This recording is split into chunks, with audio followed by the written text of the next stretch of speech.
Disney's not just building rides and programming fireworks shows, they're creating magic, or at least what looks like magic to us. We're sharing the secrets today behind Disney World's most mind-blowing rides, and stay tuned for details on 2 new additions that are coming soon.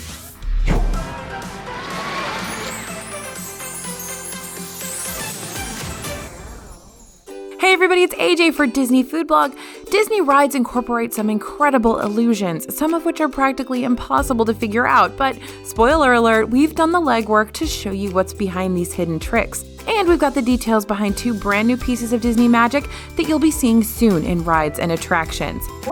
We're going to start today with Runaway Railway. That's right, the brand new Mickey and Minnie's Runaway Railway just opened in Hollywood Studios and boasts some pretty cool effects throughout the ride. One of our favorites happens before you enter the loading area. On a large screen in front of you, you watch a short cartoon of Mickey and Minnie heading off on their picnic when a pie from their picnic basket gets stuck in the steam pipe of Goofy's train. It causes the train station to blow up, but this also blows a cartoony hole in the actual screen in front of you and pours out smoke. This is how you proceed on to the loading room. So this effect is accomplished by a moving projector wall. When the explosion happens, the whole projector wall is raised up and the blown up hole portion is risen into place quickly. The tattery projector look is rigged up to be mechanically pushed forward right as a big burst of smoke comes through the hole. It's a simple effect, but still left us scratching our heads of how they do that. Throughout the ride, traditional Disney dark ride technology, meaning flat painted set pieces and lots of blacklight paint, are mixed with Disney's favorite new ride tool, projection mapping. Here, the set pieces are all created virtually on a computer where the interactive projected elements can be animated exactly where Imagineers want them. This is rendered out and then projected onto the real-world pieces and lines up perfectly. There's also a number of rear projected characters in the ride. Here, unlike the standard projection mapping, the projectors are located inside the heads of the characters. More on that later. Animators can animate Mickey, Minnie, and others exactly like they would on a computer. This can then be sent to the projectors and projected into the head, making it look like Mickey's actual cartoon face is talking and singing.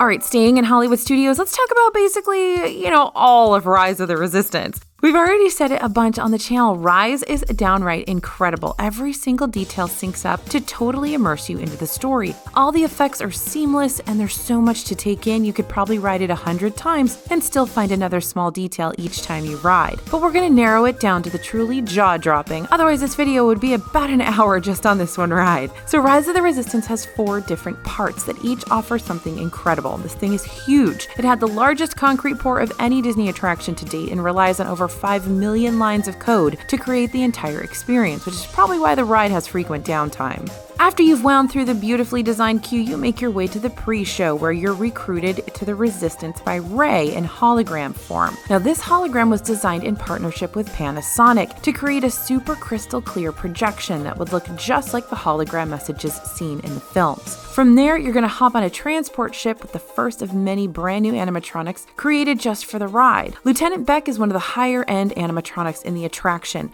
He uses the same technology as Hondo Ohnaka over in Smuggler's Run. Beck and Hondo are considered hybrid A1000 animatronics, which use super small pancake motors that give the animatronics a more lifelike movement than their predecessors, the A100s, seen since the 80s in the parks. One of the cooler elements of the transport ship, though, is that it actually does transport you. You enter a ship from outside, and when you exit through the same door you went in through, you're in a Star Destroyer. So how did they do that? The inside of the transport is actually a big turntable. Once the doors close and the show starts, it begins rotating slowly enough that you don't notice it when mixed with rattles and vibrations in the floor as part of the show. You exit a full 3/4 rotation from where you began, in the First Order hangar. Then the transport resets itself for new guests to board. Once you've been captured by the First Order and exit the transport, you find yourself inside a huge Star Destroyer. The scale of this thing is absurd, especially since it's just kind of a walkthrough space that you don't get to spend too much time in. FYI, you guys, if you need to use the restroom during the ride, this is the time to do it. Just ask one of those First Order folks if you could use the restroom. They'll ask if it's an emergency, and if it is, go ahead. Alright, back to the ride. There's 65 Stormtrooper animatronics. While they're not as technologically advanced as Lieutenant Beck, the sheer number of them makes it impressive. Next, you head into a relatively small, angled, dark interrogation room and are met with Stormtroopers General Hux and Kylo Ren in the rafters above you. So the characters above you are projections on glass, which is used throughout the ride. But a crazy cool detail you might miss here is that the projected characters have shadows that interact with the room around them. This is mega subtle, but Imagineers took things one step further, and what looks like regular scene lighting is actually projectors 3D projecting their interactive shadows on the walls. Since projections wouldn't interact with the world around them, this really helps visually sell that these guys are in the room with you. This same shadow projection trick is used later in the ride when Kylo appears to come at you with his lightsaber. Another cool projection that happens in this room is easy to miss if you're not looking for it. Once the baddies leave the room, the Resistance will bust in to free you. Look on the wall on the side of the room and you'll see what looks like hot melting red metal start glowing into the shape of a door, like they're cutting a hole in the wall with lasers. This is another projection coming from above the wall. It lights up as they cut. While this happens, the door slides to the side so you can proceed to the next room. It's actually a really simple but effective effect. Check the door as you go through. The sides are lit like red hot metal to sell the effect. Moving on to the actual ride section of the attraction, one cool effect you'll see throughout the actual ride is lasers, lots of them. Laser and damage effects are accomplished a few ways. For lit up blasts on walls, projections are used. When significant damage is done, they do it with fabric. So a special type of one-way theatrical fabric is used that when lit from behind appears invisible and reveals the hidden damage. Believe it or not, this is the same effect as the haunted portraits in the Haunted Mansion. As the lightning flashes, the image behind the fabric is lit, making the non-haunted image disappear. So I think it's super cool that in this particular ride, new and old illusions are used together to create those effects from battle. If you look around the room as stormtroopers fire on you, it's hard since you're being tossed around the room in your vehicle. You might see a few mid-air lasers streak by near the walls. This is done in a shockingly simple way. Ever see one of those toy fans that when turned on have an LED at the end of the blades that can spell out words or make lit up patterns? Same exact idea. Red LEDs on the blades are timed to make it appear a short laser blast has happened. Another majorly cool effect is Kylo Ren's lightsaber cutting through the ceiling above you. To accomplish this, a fake lit-up red saber blade is pushed down into view. It's rotated to help make it look more like Kylo's crazy electric saber blade. After it comes down, projections appear on the ceiling revealing hot melted metal, and a piece of the ceiling is rotated away from the saber blade, revealing a cut track left behind the blade. We've talked plenty about how much we love trackless technology and how it makes a simple dark ride seem much more exhilarating, but that's not the only ride system at work here. There's a drop. Now the drop isn't big, nothing like Tower of Terror, so don't let it scare you away from this ride, but the fact that it's incorporated into another ride system seems pretty incredible. Your trackless ride vehicle is able to pull into a smaller room and become a simulator, kind of like Star Tours, that uses an elevator-like system to drop you about 20 feet before you reach the end of the ride. Whew, okay, if you haven't ridden Rise of the Resistance, sorry for the spoilers, but I hope it makes it even cooler when you do get to ride. Okay, moving on to the Flight of Passage. Over in Animal Kingdom, Disney World's other crazy immersive ride has tons of great effects as well. We've been asked a lot about which is better, Flight of Passage or Rise of the Resistance, and truthfully, there's just no way to compare them. The technologies and experiences are totally different. The similarity, though, is the incredibly breathtaking Imagineering. Flight of Passage starts off with a cue just as intricate as Rise of the Resistance. The pre-show is so well scripted that you're not sure if this guy really is that awkward or he's acting.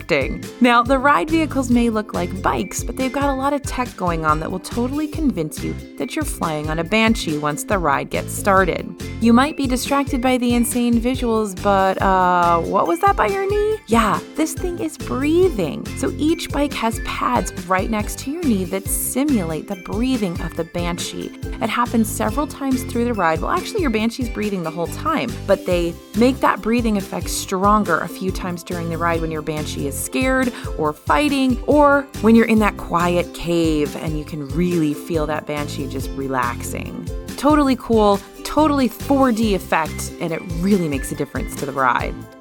All right, let's go back to one of the old favorites, Pepper's Ghost. So one of the first Imagineering tricks ever is still hands down one of the best. This is one of the oldest illusions around, dating back to the 1860s. The most notable version of this trick is seen in Haunted Mansion's ballroom scene, although you'll also see it in Tower of Terror when ghosts appear to materialize out of thin air. There's not crazy projection technology or really anything high-tech behind this one, just a few well-placed panes of glass. The ghosts are actually hidden out of view and then reflected onto a mirror once the backstage room is lit up. That makes it appear as though they're right there in the Haunted Mansion ballroom, even though you can't see the actual physical ghosts.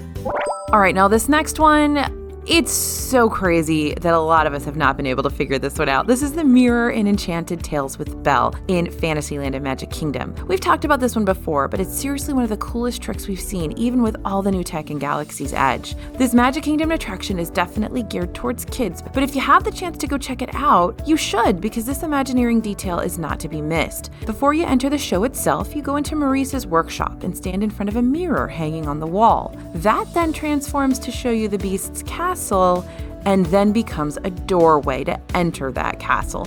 This one's truly magical because it's nearly impossible to discern just how it's done. There's no visible door seams until it opens, but we're gonna let you in on the secrets. The effect is actually pretty simple, but the sum of all the parts involved makes it impressive. The projection of the green magic is done just like the projections in many other rides like Rise, through a projector placed out of sight. This hides most of what else is going on. While the magic happens and the images appear on the mirror, you don't notice that the frame begins to expand. Now, the frame is attached to the walls and has a hidden extra frame ever so slightly smaller inside the part you initially see, that as the mirror grows, it's revealed so a solid piece of frame is always seen. The wall pieces can move out in each direction, so the left piece of the mirror frame and wall will slowly slide left, right slides right, and even the bottom slides down into the floor, making it so guests can walk through. As the pieces are moving and you're being distracted by the projections, the mirror piece is actually moving as well. It slides over as the growing happens until the elevator door style opening is in place. Then it opens. All this sliding around of pieces combined with the projections make for one crazy realistic effect. Alright, let's head over to Peter Pan's Flight, one of our favorite rides in Magic Kingdom. Now, the lines for Peter Pan's Flight can get really long. It's hard to get a fast pass for this one, but luckily, this queue has one of the coolest interactive effects we've seen. You're going to enter the Darling's house and the nursery where you'll encounter interactive shadows, like bells you can ring, and Tinkerbell, who, once she gets out of her cage, flies around moving objects in the nursery. The Tinkerbell effects are done with projection mapping. A 3D model of the room was created, and then the placement of Tink was animated on a computer. The projectors then display that animation real time. Props in the room are timed to interact with the projection. The more impressive effect in the room is actually those interactive shadows, though. Here, you get to see yourself as a shadow and bat at butterflies or bells above you. What's cool here is you're not really creating a shadow. It's way more complex than that. If it were a real shadow, you'd have to walk into a bright light projecting on the wall. What's actually happening is dynamic projection mapping. Sensors placed at the same location capture you moving in a real-time form of motion capture. This state is real-time turned into a form of your shadow and can be projected on the wall. The interactive elements are rigged in a computer to interact with any data, meaning you, that come within a certain range of it. So if the system picks up motion from you in that area, the bell will move or a butterfly will fly away. While we'd still recommend a fast pass for this ride, this Imagineering magic does make standing in line a whole lot better. Alright, now we've talked a little bit about this before in this video, but let's really dig into this rear projection mapping concept, somewhere between the classic animatronics on rides like Pirates of the Caribbean, which are still pretty incredible as they're some of the first animatronics Disney ever created, and the wildly lifelike Shaman on Navi River Journey or Hondo Ohnaka on Smuggler's Run are the rear projection mapping animatronics. These are most notable on Seven Dwarfs Mine Train and Frozen Ever After, but you'll also spot this technology on Buzz Lightyear in the queue for Buzz Lightyear's Space Ranger Spin. These are pretty standard animatronics until you get to the face. These animatronics are built with projectors inside the head, which then project facial expressions, which allowed Imagineers to create way more realistic reactions and a greater range of emotion. Alright, now let's go OG, you guys. Let's talk about forced perspective. This is the original Imagineering trick that stood the test of time. Forced perspective is what makes a 189-foot castle look like it's way taller and what makes islands float in the sky in Pandora. You'll see it also on Main Street, where the building's second stories aren't nearly tall enough to stand up in, but from the street, it looks full size. This trick is all about altering your perception of the size of something further away, making it seem larger, smaller, or higher than it is. On the castle, that means making the bricks on top smaller than the bricks on the bottom. Your eye perceives that the bricks are smaller because they're further away. Okay, now here's the best part of this video as far as I'm concerned. These are some coming soon illusions and tricks and Imagineering details that we couldn't wait to tell you about. As you know, there are so many new things in the works in the Imagineering department. We regularly keep an eye on patents and permits and post about our newest findings over at DisneyFoodblog.com, but here are 2 tricks coming soon that we're super excited to see in person. First, those Stunttronics. So Avengers Campus and Disney California Adventure will soon have the newest high-tech animatronics Disney has ever created. These Stunttronics are able to be launched into the air, where they will pivot and flip using in-unit sensors that tell the animatronic when to tuck their knees and move their arms. These things are basically flipping around on their own based on computers inside, and they're able to gauge where their legs and arms are and how to do complex gymnastic stunts in the air all by themselves. It's insane. You're going to see it in Spider-Man at Avengers Campus soon, and we cannot wait to experience it. The second thing we want to talk about is called augmented reality image customization. This one's a mouthful, and we don't have any announcements from Disney about when they're going to be using this, but we did find a very interesting patent that we wanted to share with you.